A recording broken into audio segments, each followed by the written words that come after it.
तो बता दें माननीय कृषि मंत्री जी अपने जवाब में, आखिर ये प्रतिबद्धता आपके कहां चली गई। उसी के साथ ये भी बता दें माननीय मंत्री जी कि आखिर आपने 2022 जो कि आजादी के अमृतकाल का प्रवेश साल था, उसमें आपने वादा किया था आमदनी दूनी का।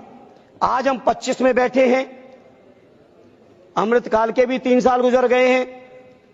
एक किसान का नाम देश में बता दीजिए सभापति जी, बड़ी जिम्मेदारी से कह रहा हूं माननीय मंत्री जवाब में, और कि इस किसान की आमदनी पहले इतनी थी आज इतनी हो गई। घट गई नहीं, ये बताएं मंत्री जी, कुछ किसान की डबल कर दिए 16 से 22 के बीच में। हम तो 25 में ही सवाल कर रहे हैं, और इसलिए हुई है क्योंकि किसानों की सारी जरूरत की चीजें महंगी, उन पे टैक्स बढ़ेगा, और किसानों के जब फसल जाएगी तो मंडियां चलेंगी नहीं, है ही कम, जो है वो चलेंगी नहीं, चलेंगी उनमें बहुत सारे दलाल लोग बैठे हैं। किसान अगर सीधे मंडी में देना चाहेंगे तो नहीं देंगे, दलालों के रास्ते से अगर किसानों की उपज जाएगी तो वो चली जाएगी।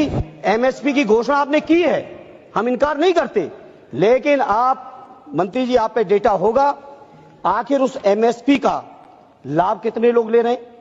क्या उस एमएसपी के आकलन के समय आपने कहीं भी किसानों की लागत का आकलन किया था? जो स्वामीनाथन जी ने रास्ता दिखाया था, उस रास्ते पर कभी आप चले थे क्या? ये मैं आपके माध्यम से जानकारी लेना चाहता हूं सभापति जी। सभापति जी, किसानों के बारे में जितनी बात कह दें, आप सोचिए, आलू का किसान कर्ज में डूबा है, लेकिन चिप्स के उद्योगपति जितने में खरीदे उसका सैकड़ों गुना मुनाफा कमा रहे हैं। बताओ ये सच्चाई नहीं है? बताइए, मेरा तो कन्नौज, फर्रुखाबाद, मैनपुरी, फिरोजाबाद, अब तो बदायूं में भी बहुत आलू होने लगा है। आलू के किसान परेशान हैं और चिप्स वाले पैसे कमा रहे हैं। धान के किसान परेशान हैं, लेकिन उनसे बनने वाले जो प्रोडक्ट हैं वो पैसे कमा रहे हैं।